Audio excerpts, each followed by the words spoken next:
Welcome, everyone, to the Harry Bridges School of Labor, presented by Labor United Educational League. Our purpose is to educate the workers of America on the strength of unions and to foster a class-conscious workforce.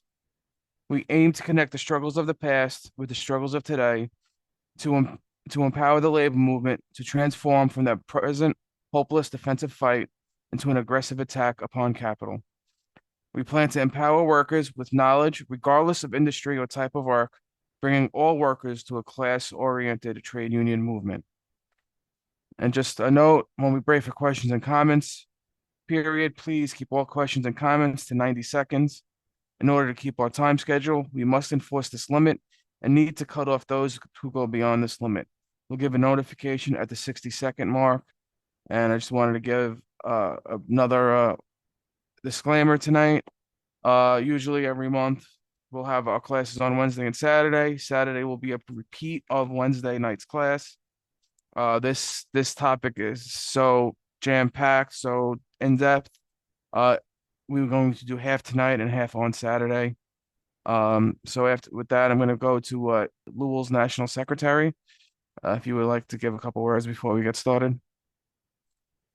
Um, I'd like to say that over the course of creating this class and reading the material and going through it, it was amazing to me that there was an issue in the labor movement at the time of the CIO of trying to organize the factories, and the way in which that was solved was amazing to read it and see happen.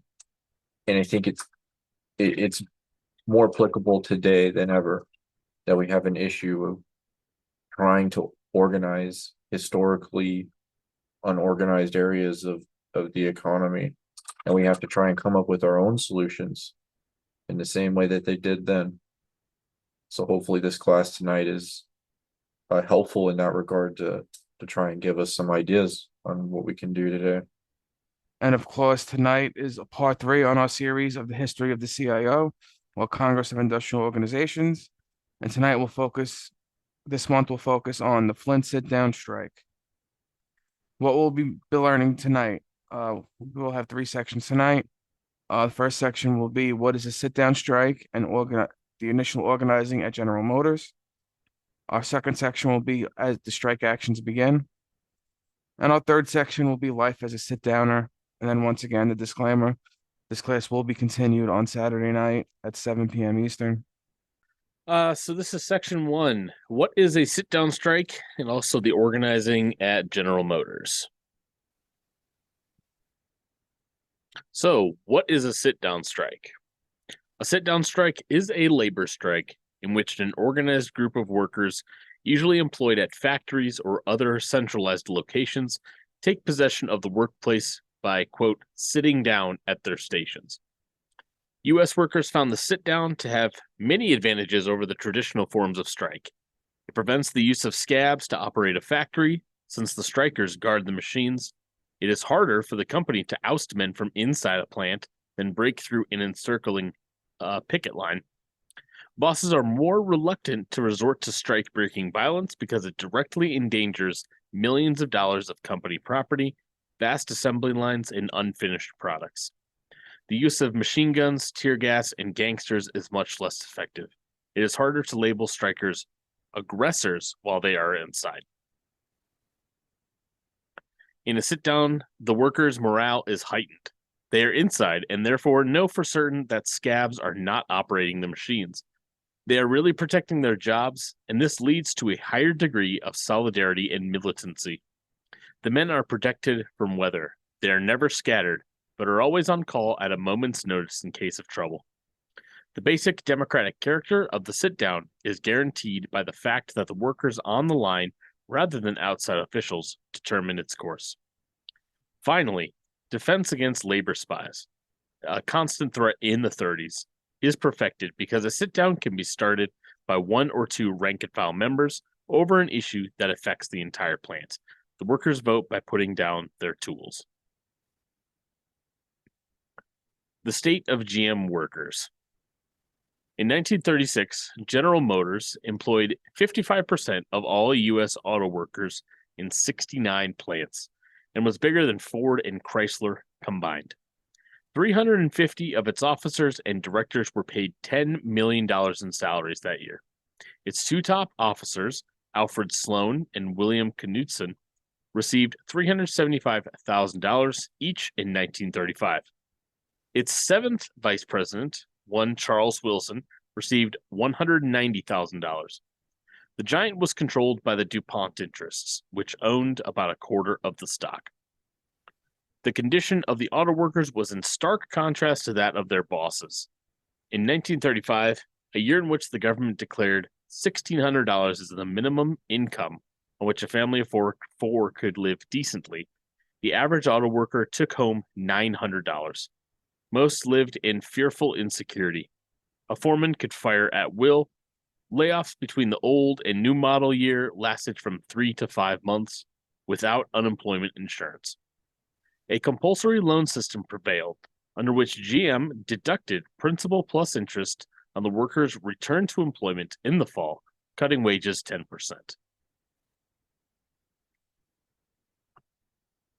As low as the Eagles were, it was the speed up that made life intolerable.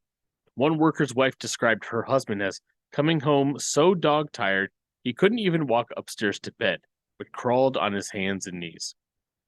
Conditions were described as follows.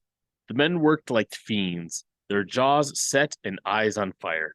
Nothing in the world exists for them except the line chassis bearing down on them relentlessly. They come along on a conveyor, and as each passes, the worker has to finish his particular job before the next one bears down on him. The line moves fast, and the chassis are close together. The men move like lightning. Some are underneath on their backs on little carts, propelling themselves by their heels all day long, fixing something underneath the chassis as they move along.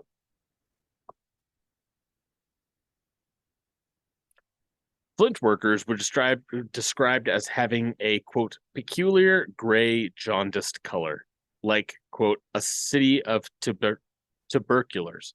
And in July 1936, when temperatures soared over 100 degrees, deaths in Michigan's auto plants rose into the hundreds. The speed up was intensified by the ever-present threat of layoffs. The fear of layoff is always in their minds, even if not definitely brought there by the foreman. Speed up is thus inherent in the lack of steady work and an army of unemployed waiting outside. It was the speed up that created the conditions that led to the workers organizing. GM protections against organizing. If any worker had, quote, strange ideas in his head about a union, a vast network of company spies was present to ferret him out immediately. A Senate subcommittee of the Committee on Education and Labor, headed by Robert LaFollette, revealed that GM spent $839,000 in 1934 alone on, quote, detective work, more than half of it paid to the Pinkerton Agency. Hundreds of spies worked in the plants, seeking out those who had union, quote, inclinations. GM was a member of the National Metal Trades Association, a company group that supplied labor spies to terrorize workers and import scabs, and helped set up company unions to break or forestall legitimate unions. The committee reported that the Justice Department and Army and Navy intelligence worked with this outfit in union-busting forays. In addition, GM used the forces of the notorious Black Legion, a DuPont-financed terror group that beat, tarred, and feathered and murdered active unionists. GM foremen were actually seen donning black robes inside the plant in preparation for a Black Legion raid. Organized force inside the plants had to be defeated to bring the union to auto. Attempts had been made to fight the auto moguls early in the Depression. In July 1930, a communist-led union struck Fisher Body No. 1 and marched into downtown Flint with banners flying, quote, in 1776, we fought for liberty. Today, we fight for bread. Prior to this, there had been little organizing attempted in the auto industry. Organizing at GM. In 1933, Llewell's predecessor organization, the Trade Union Unity League, or TUL, created the Auto Workers Union along industrial lines. It conducted strikes which eventually involved tens of thousands and which were met with ferocious brutality, especially at the Briggs Auto Works in Flint. The TUL-type militancy not only earned the hatred of the corporations, but also of the sellout business unionism of the AFL national leadership. The AFL, since its birth, had opposed the organization of unskilled workers, and especially along industrial lines. That is, placing all the different types of workers in one plant into the same union. The AFL had intended all along to keep auto workers divided, both along craft lines and from one plant or company to the next. It organized federal locals for this purpose, groups of workers in a particular plant responsible directly to the National Federation and barred from joining together with all other auto workers on an industry-wide basis. These locals were ruled by national officers and an executive board appointed by AFL President William Green.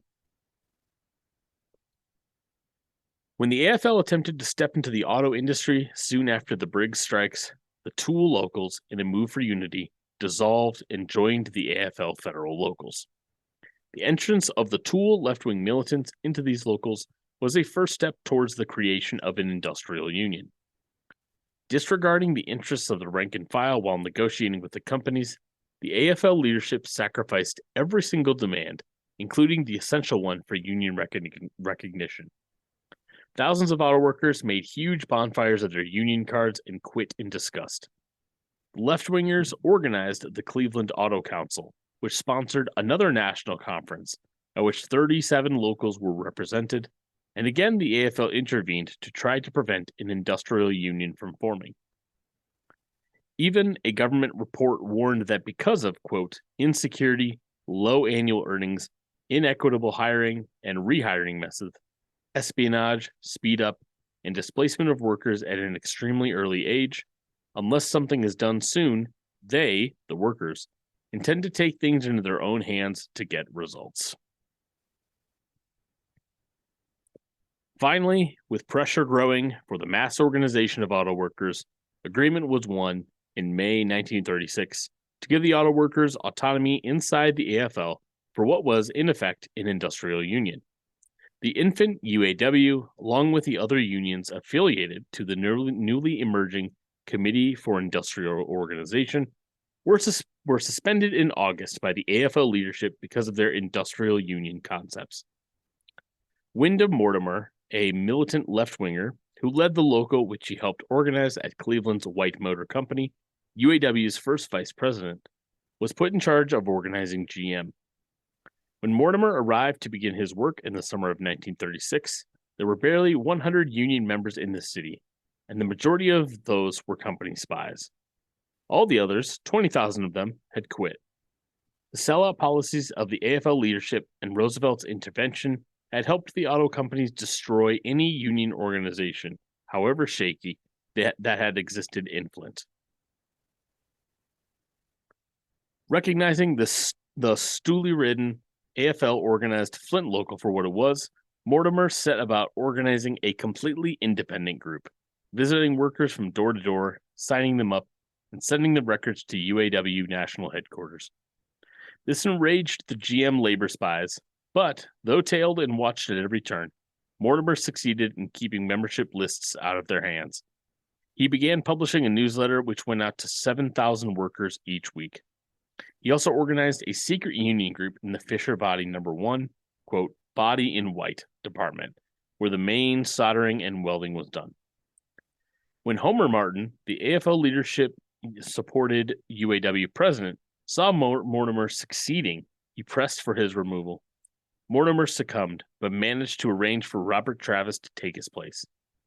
In his early 30s, Travis had been successful in leading and organized Toledo Chevrolet. He shared Mortimer's left-wing views and was regarded as a top flight organizer despite his youth. Slowly but surely, the UAW gained strength.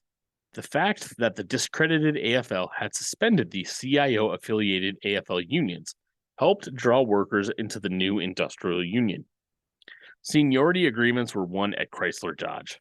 In Fisher Body, union stickers began to appear on auto bodies and carried their message the length of the assembly line. With GM supporting Landon for president, but losing as the workers voted for Roosevelt overwhelmingly, the union began to resist the corporation more strongly. 7 stoppages, provoked by speed up and wage cuts, occurred at Fisher Body number 1 in the second week of November 1936. On November 9th, Travis met with 40 members, key men from each department, to plan how to organize a sit-down should an incident occur.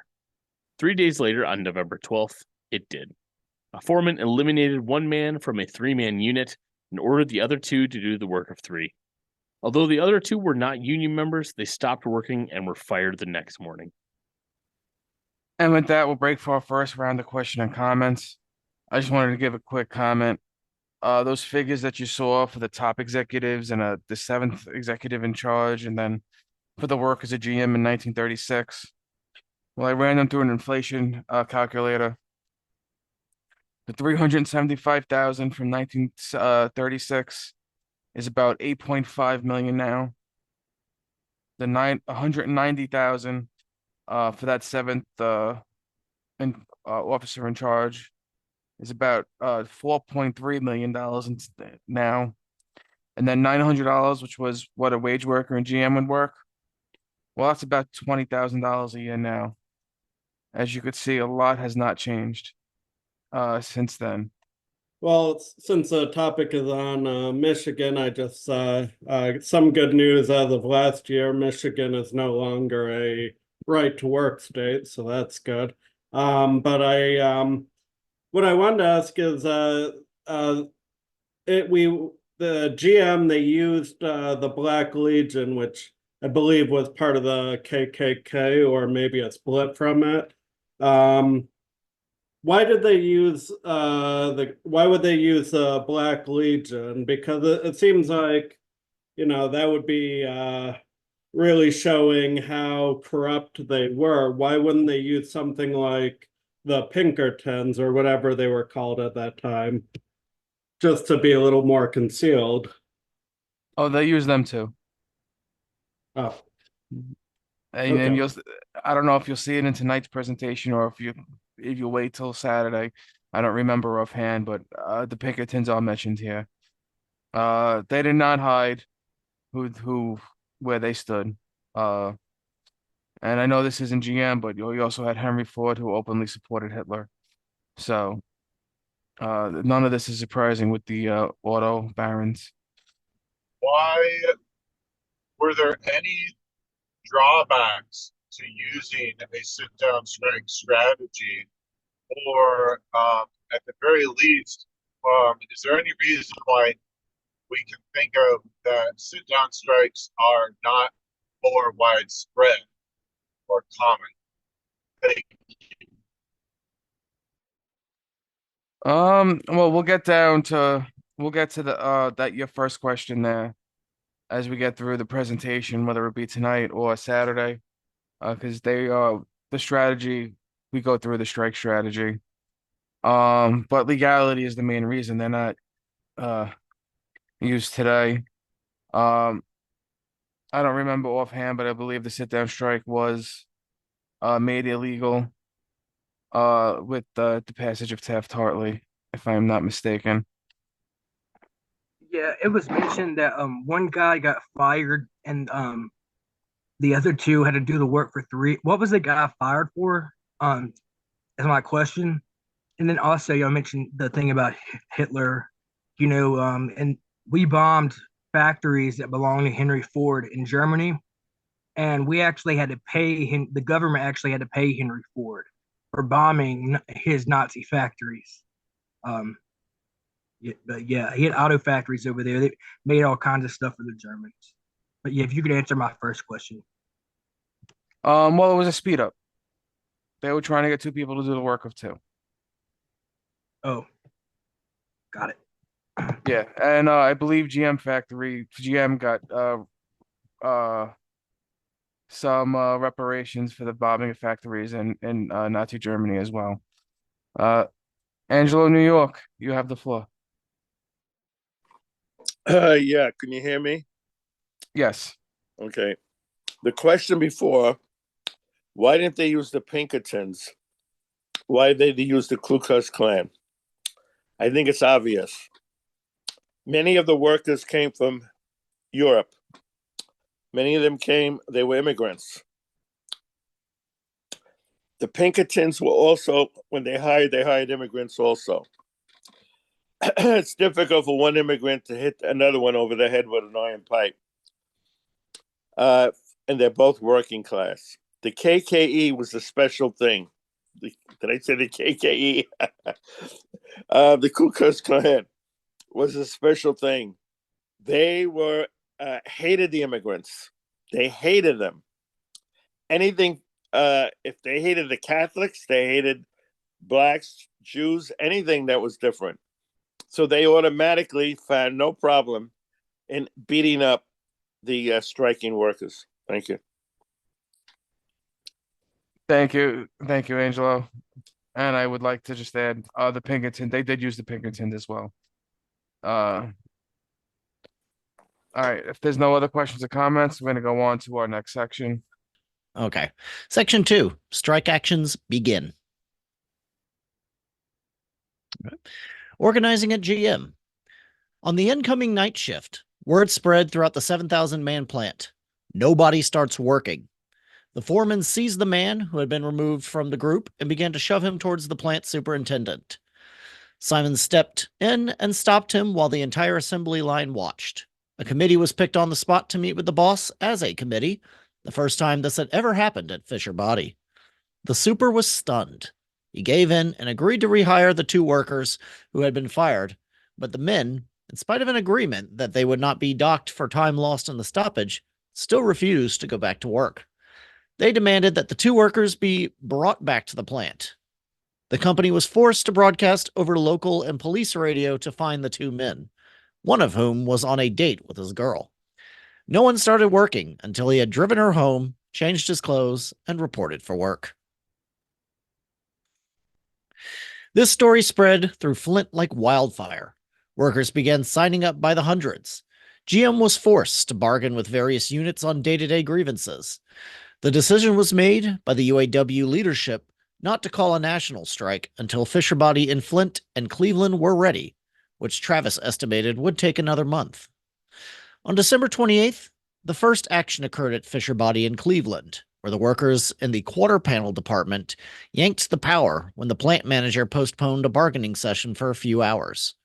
All other departments followed, and by 1 o'clock in the afternoon, the plant was dead. Through the mediation of Mayor Harold Burton, later a Supreme Court justice, GM tried to bargain on a local basis, but the union turned down the ruse. An unanimous vote at a plant mass meeting decided the sit-down would be ended only as a part of a national settlement. This action had disrupted the timetable of even the UAW leadership, which had planned to begin strike action against GM in Flint. A few weeks later, the Cleveland workers had to leave the plant and conduct their strike from the outside because they did not have the strength to maintain the sit-down. It was the Flint workers who had to carry the ball. The strike begins. The Flint workers got their chance at Fisher Body No. 1 on December 30th, only 2 days after the start of the Cleveland sit-down. When the night shift came on at No. 1 on the 30th, they found that the company had backed up a string of railroad cars and was starting to move dies. This was the GM version of the runaway shop, an open attempt to shift production to a plant where the union was weak and thus destroy Fisher Body No. 1 as a decisive unit. Travis was notified at the union office across the street. He'd immediately called the workers to a lunch hour meeting by the prearranged signal of a 200-watt red lamp, which the workers could see flickering in the union headquarters. When they had filled the hall, Travis said, "What do we do about the dies?" A worker answered, "Well, them's our jobs. We want them right here in Flint."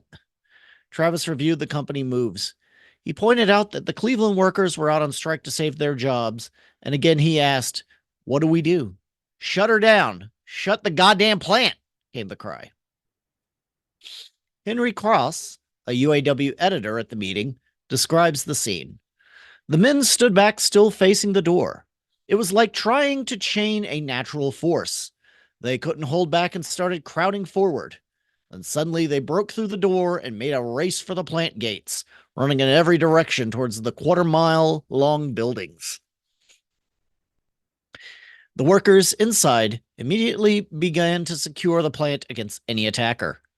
They moved scores of unfinished Buick bodies in front of all entrances to form a gigantic barricade.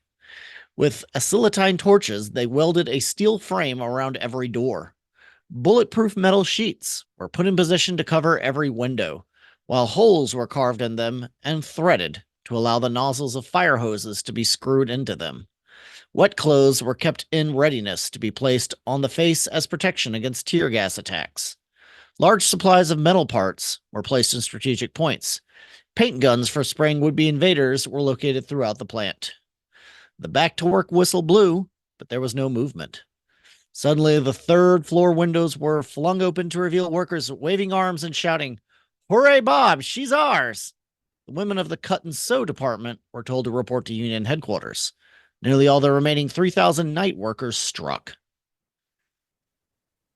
A simultaneous sit-down in the smaller Fisher No. 2 took place, grounding GM body production to a halt. Thousands of stop orders went out to suppliers and assembly plants all over the country. On January 1st, all Chevrolet and Buick assembly plants were closed.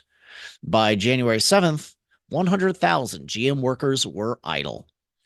On January 3rd, a national union conference of 300 from 10 cities met in Flint and formulated demands. Union recognition for the UAW, reinstatement of all workers fired because of union membership or activity, seniority to govern all layoffs, new wage minimums, a 30-hour, 5-day week with time and 1/2 for overtime, abolition of piecework, and a slowing down of the assembly line. Strike strategy begins to take place. The press attacked the sit-downers. There were constant reference to the Lewis's strike, and Lewis ordering the men in or out, and Lewis ordering the strike at strategic points, referring to CIO President John Lewis, as if the rank and file had determined nothing. The workers in Fisher Body No. 1 paid little heed to the rantings of GM and its press. Once inside, they set about organizing one of the most effective strike apparatuses ever seen in the United States. Immediately after securing the plant, they held a mass meeting and elected a committee of stewards and a strike strategy committee of 5 to govern the strike. Then, committees were organized: food, police, information, sanitation and health, safety, kangaroo court, entertainment, education, and athletics. Since all committees were democratically elected, their authority was unquestioned. The supreme body remained the 1,200 who stayed to hold the plant, the rest being sent outside to perform other tasks. 2 meetings of the entire plant were held daily, at which any change could be made in the administration. The police committee was responsible for guarding every entrance to the plant and posted the names and shifts of every man on the bulletin boards. Within this committee of 65, the most trusted workers constituted the special patrol. Their job was to make a complete 35-minute round of the plant every hour, 24 hours a day, throughout the entire strike. They would check out all rumors and report any violations of rules or discipline. Violators were tried by the court and initially given minor punishments. After 3 convictions, a striker was sent out. And you can see the organization here inside Fisher Body No. 1. The Supreme Body, 5-man strategy committee, 17 shop stewards responsible for committees, and all the committees below. No one could enter or leave the plant unless checked out by the reception committee. A reception committee of 5 searched my party and cars for weapon outside the plant. Then we walked up to the plant itself. All doors were shut and barricaded. I climbed onto a pile of packing bags and swung over a heavy, horizontally hinged steel door into the plant. On a platform inside, there was another reception committee, which checked credentials again.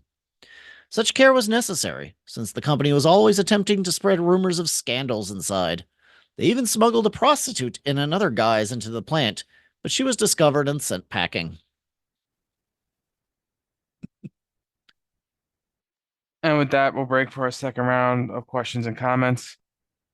I just like to make one note, and you could tell by a lot of the way the strike strategy was set up.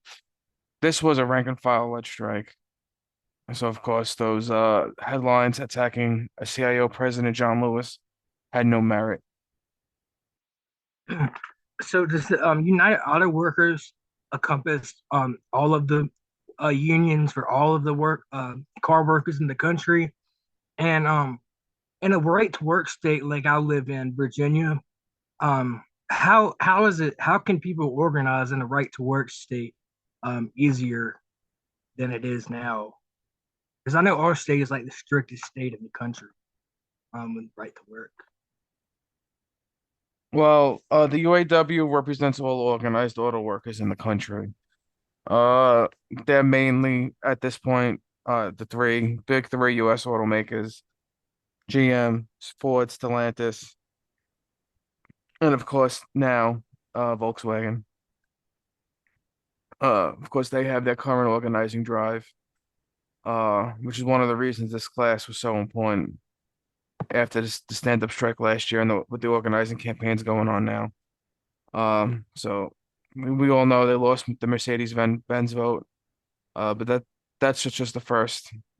I'm sure that there will be more elections in that plant in the future, just like there was another two at Volkswagen before this one that ultimately won. And how could you organize in a right to work state? Well, just remember, before the National Labor Relations Act, everything was right to work technically. Uh, you just have to really, you just have to organize, and class-oriented unionism will win the day when you're organizing within a right to work state. We can't forget uh prior, like I said, prior to the National Labor Relations Act, there was no union rights. You had no right to strike. You had no right for union representation. So it was all technically right to work.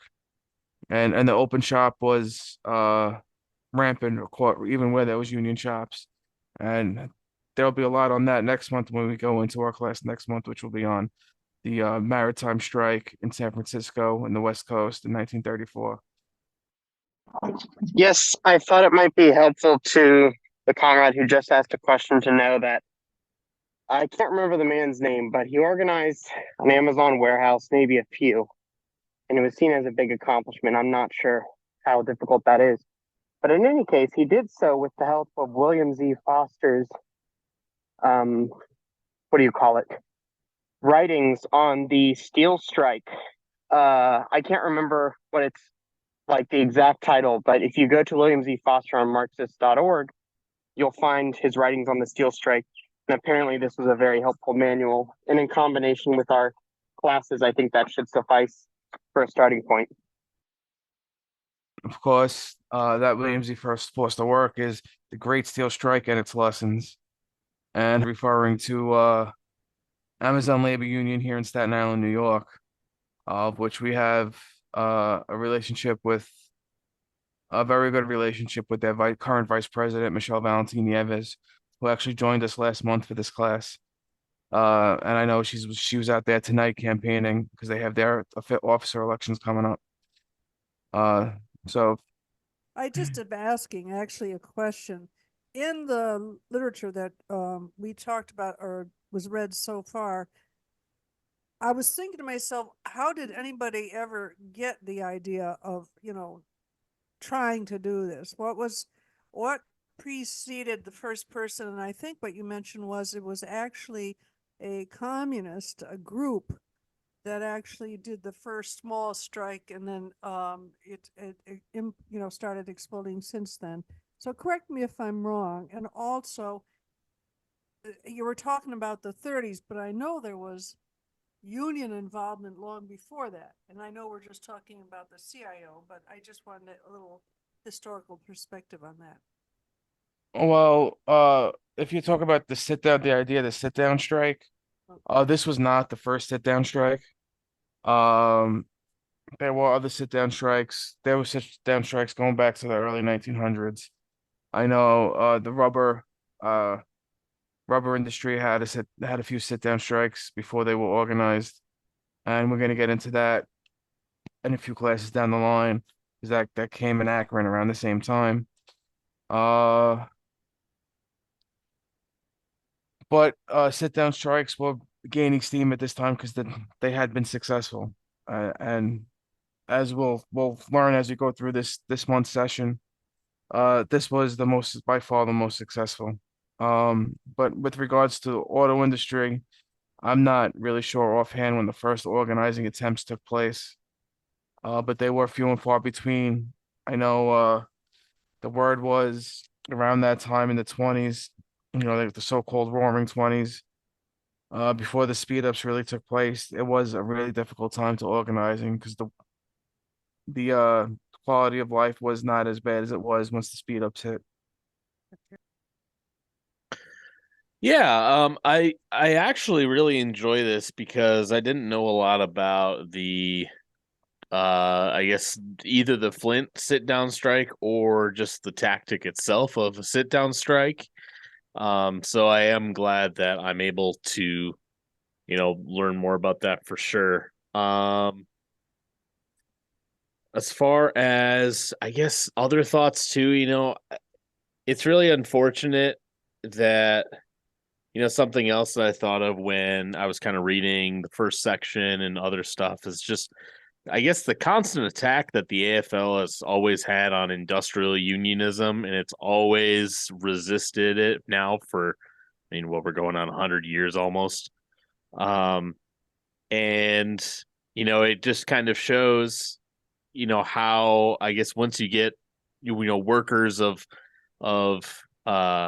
like it mentions, all in one plant or in all in one industry together, that really threatens the bosses, and we can see that, uh, uh, constantly wanting to keep them split. They have to know that what they're doing when they say that they don't want workers to organize along industrial lines.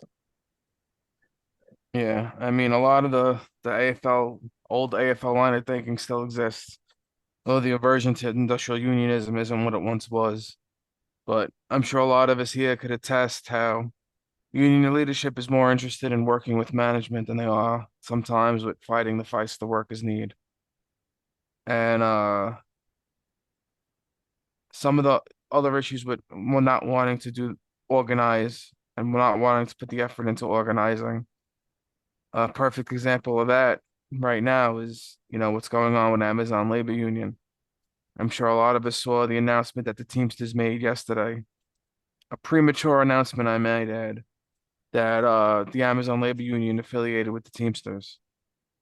Uh, they're quick to swoop in after all the hard work and legwork is done because they didn't want to expend the resources to do without organizing themselves. I'm in a union that's been around for 125 plus years, and I know was part of the AFL. So how did the AFL unions exist before the National Labor Relations Act? Because they existed enough to be reactionary like this, but how did that even work? I don't want to get too off topic, like I said, but is there a quick answer to this question? Well, just like how does a union exist in a right to work state? Just because you don't have the laws or protections that guarantee your right to existence. They were won through struggle. Even business unions were won through struggle. Although a lot of these the old AFL unions were craft unions and they really were modern day, they came from a modern day guild mentality. Um, you know,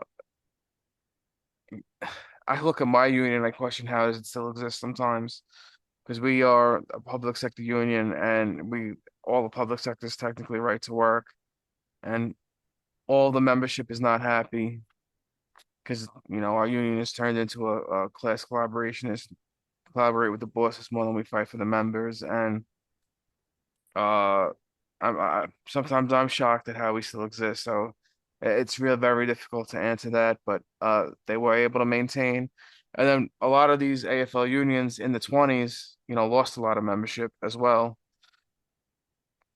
I believe it was mentioned the last history of the CIO class with the early organizing that eventually became the United Radio Electrical and Machine Workers Union, because they found out that the a lot of the more militant members of the craft unions in the 20s were the ones that were kicked out first because they weren't the ones collaborating with the bosses. Yeah. So my mom, she's a Walmart store manager. Like that, like they have a store manager and then they have assistant managers. So like she's the actual store manager. Um, and Walmart, they've been trying to unionize for a very long time. Like I know for example, like my mom has a handbook, and the handbook is to discourage people from unionizing. If my mom finds a union flyer at her store, she calls corporate, and corporate comes within 24 hours, and they start coming with anti-union stuff. They try to give out bonuses, like pizza parties, that type of thing, anything to discourage union. And one of them did unionize. One in Texas, out of all places, unionized. They shut the whole store down like immediately. But like my mom, her view of workers is so like she just thinks like everybody's lazy. Everybody's lazy. She said like she can't get no help. She calls everybody lazy. But these are the people that are like doing the work for her. She just tells people what to do. You know what I mean? And everybody's lazy. That's her thing. My generation don't work. Um, that's her thing. And it's unfortunate. I love my mom. We don't talk about politics, but yeah. Well, the workers do just enough work to what they're getting paid, Yeah. no more. That's really the issue. Right. And a good line of a good attempt to do is try to talk your mom into not calling corporate when she sees those union flyers. I know easier said than done, but Yeah. and Walmart's notorious for its union busting. Yeah. I believe the store in Texas is not the only one they've closed when they've attempted to unionize. I know in Target, uh, workers in the pharmacies a few years ago here in New York attempted to unionize. Uh, Within a couple of months, all the pharmacy business was sold to CVS. Wow. Yeah, so it's not uncommon in these retail industries. Thanks. Yeah, so what I see from this, I see a union starting off being very regressive, organizing really well, and then to make some major gains. And now, of course, you see those unions largely collapsing. For a lot of that, although some of that might be coming back now. In my own union, I've seen cycles like that. We were just going back to around 2010, we were highly boss friendly. There was, I wasn't very active in the union at the time, but they organized to become much more militant and strike. We've had strikes. We've pushed back against bad legislation, also a public sector union, educators union.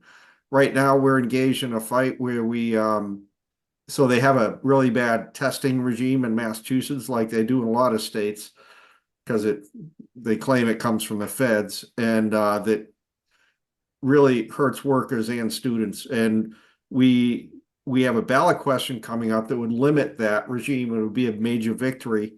And now the bosses of our union, we find out, have been talking to the Secretary of Education behind closed doors, and they came out, and the governance division of our union, which is very, is definitely the labor aristocracy, have been negotiating with this to not do the ballot question.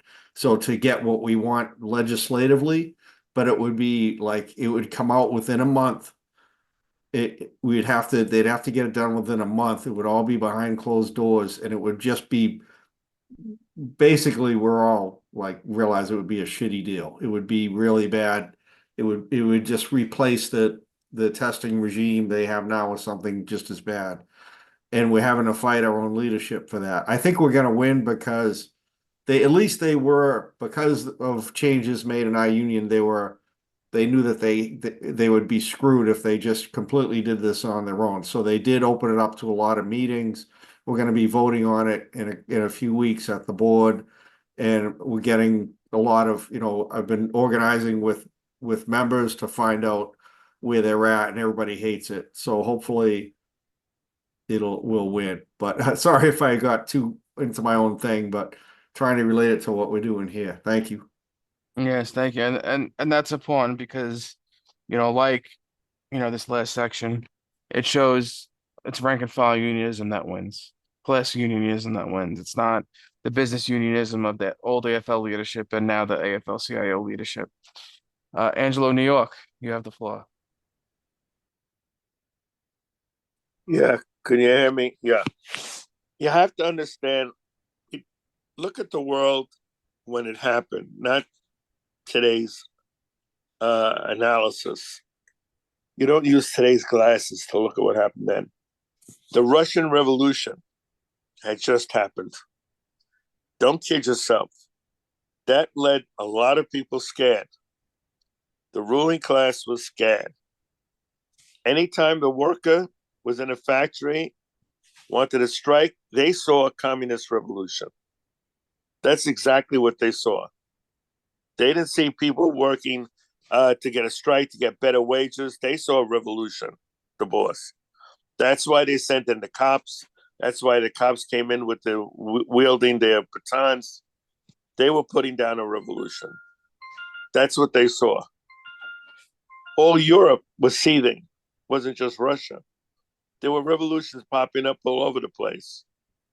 Germany, don't kid yourself, Germany was a revolution from the right, but it was a revolution against the central status quo.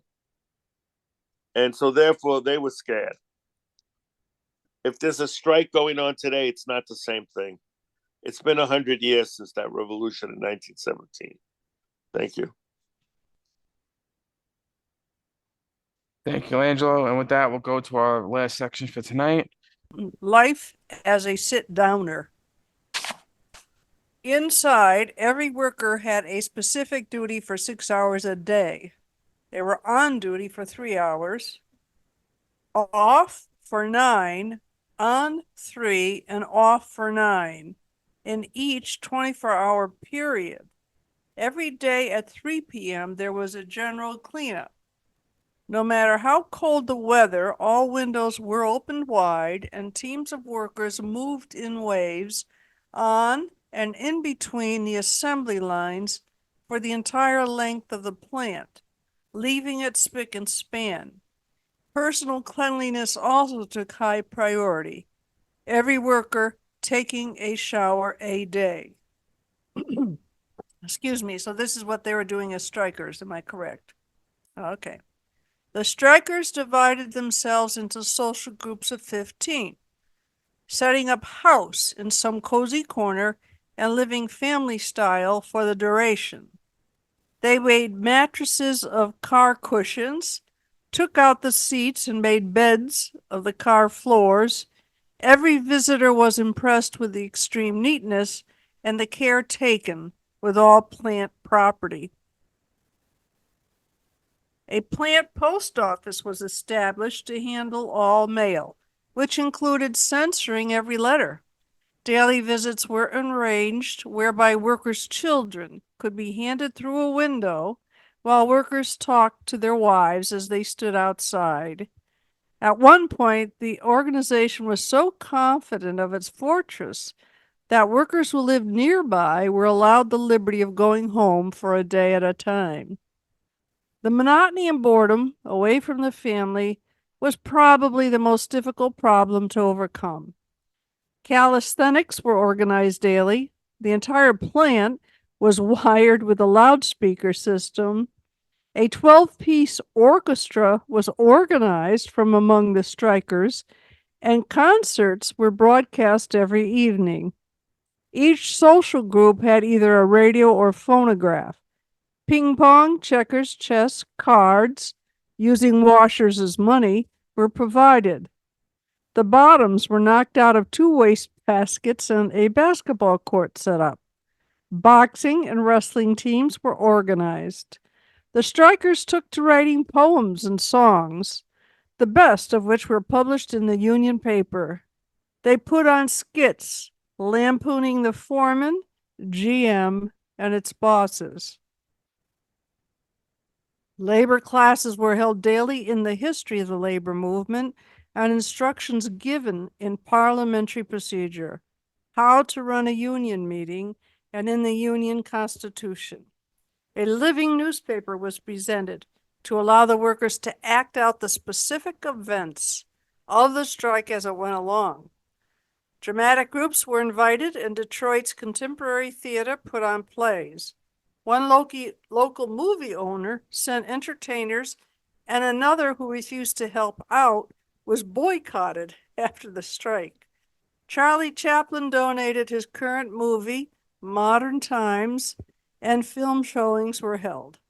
A writing class was led by a graduate student from the University of Michigan, and workers took to writing plays. The Women's Auxiliary, which was to play a key role in the strike, organized dancing, representing all national groups in front of the plant. They formed living formations or mass charades to describe phrases like solidarity forever or sole collective bargaining agent. The organization outside the plant was no less efficient and vital to the existence of the workers outside. Union headquarters at Pengelly Hall was the hub. Committees were established for food preparation, publicity, welfare and relief, pickets, and defense and union growth. The responsibility of feeding several thousand workers both inside and outside the plants was enormous. The union kitchen was headed by Dorothy Krause, wife of the union editor and a union chef from a large Detroit hotel. Food transportation was handled by the city's bus drivers, who remembered the solidarity of the auto workers in the bus strike. 200 people, mostly women, provided this food. Some crates of fruit were kept inside for snacks and carefully guarded against poisoning. As it later turned out, a Pinkerton agent was on the Inside Food Committee. Several hundred workers gave their cars for use by the union. Sound equipment guarded day and night was used to talk to the sit-downers from outside the plant. The Flint Auto Worker was distributed by the tens of thousands. A chiseling committee was set up to collect food and supplies. 2/3 of what was needed was obtained in this fashion. The committee going from house to house and to small shopkeepers. The union headquarters became the center of life for thousands of workers who streamed in and out, bringing their families along. A nursery was set up to take care of the children while their mothers were working for the strike. There was constant communication between the outside strike leaders and the strike committee inside. Picketing took place around the clock in front of the plant. The fantastic spirit and organization of the workers spread across the nation. Sit-downs became a national phenomenon. Workers the country over grabbed newspapers each day to see if the boys in Flint were still holding out. Companion strikes sparked new methods of organization. Only one reason could drag one sit-downer at the Philadelphia Exide Battery Company outside. He was married at the plant gates. The entire country was union conscious. Support poured in from all over the country. Despite the attempt of the National AFL, to sabotage the strike, its city central bodies in Flint, Detroit, Cleveland, and Minneapolis backed the sit-downers with all sorts of aid. The United Rubber Workers Goodyear local sent 3,000. 6,000 came from UAW at Studebaker. Trucks of food arrived from Akron. The Hudson and Chrysler workers began a 1 hour a day club. 1 hour's wages each day donated to the strike fund. Veterans formed a union labor post number 1 to counteract the patriotic scabbing organized by flag wavers. Even small businessmen joined the ranks. One drugstore owner telling a reporter, this whole block of store is solid for the union. Hell, I never got anything out of GM dividends. A union victory is better for my business. Oh, here's GM's counterattack.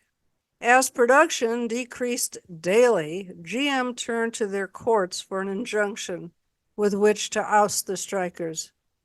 It was a ticklish legal situation, since the workers were in no way harming the machinery and, in fact, kept the plants in better shape than the company had. The tactic was so new, said one observer, that no existing law had any relevance in regard to it.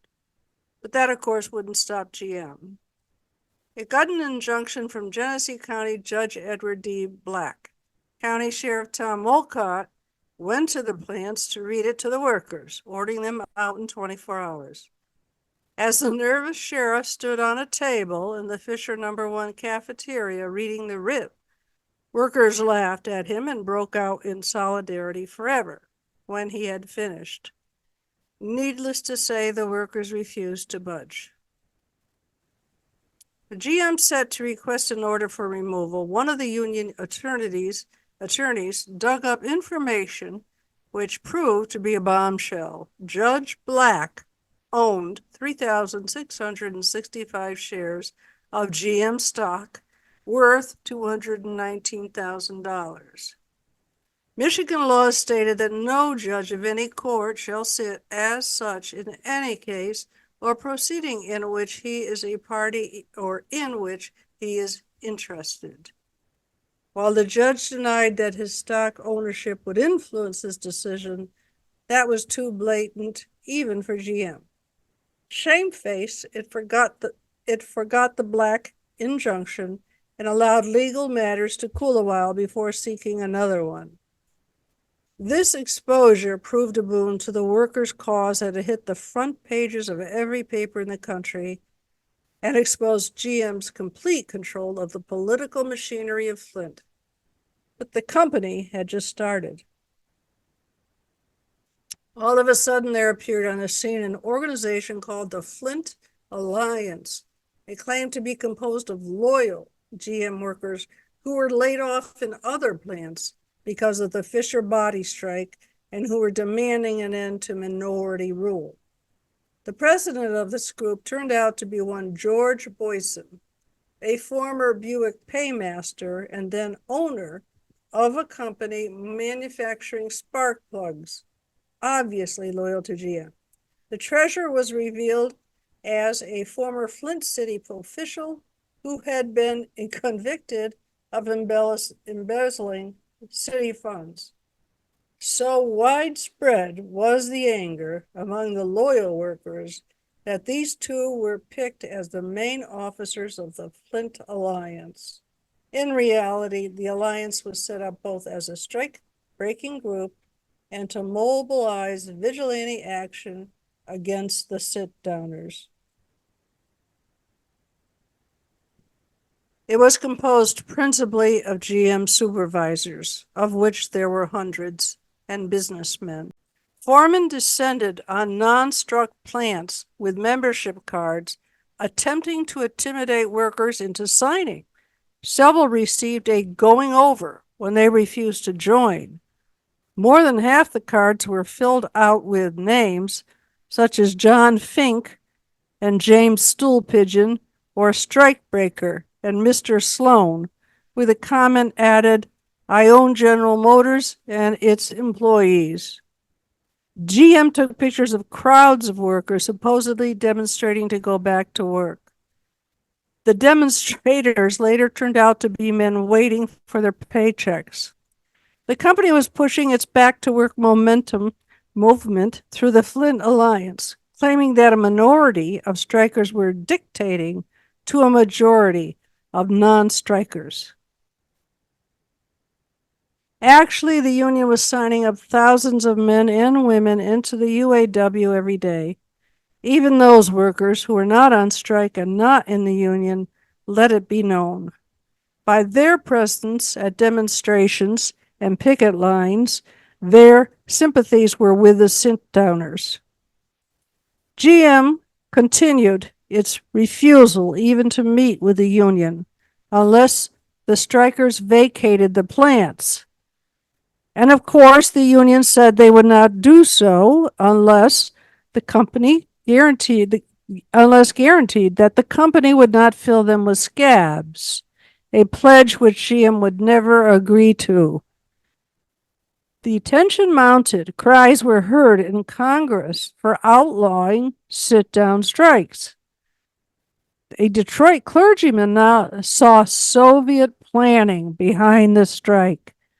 The AFL leadership urged the workers to go back to work, but the workers, marvelously organized and in high spirits, sat tight. So GM finally turned to violence. And with that, we'll break for our last round of questions and comments. We'll leave you on a little cliffhanger there until we get to the next section on Saturday. I've heard that term "stool pigeon" before, and I didn't know it was still being used back then. There's a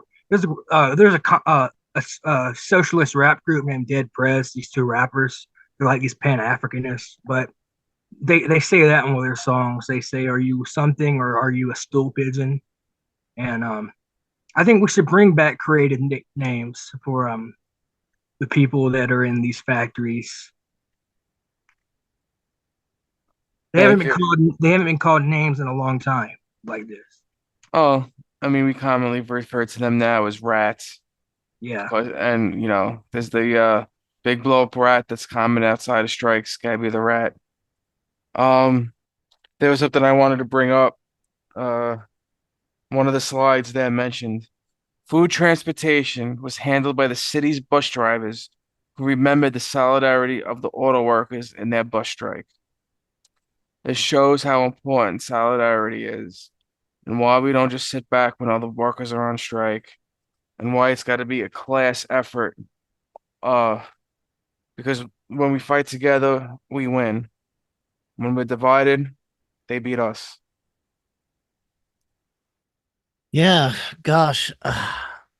It's almost as if the workers could run the factory by themselves without the need of any bosses. Just, yeah, cut that middleman out and my goodness.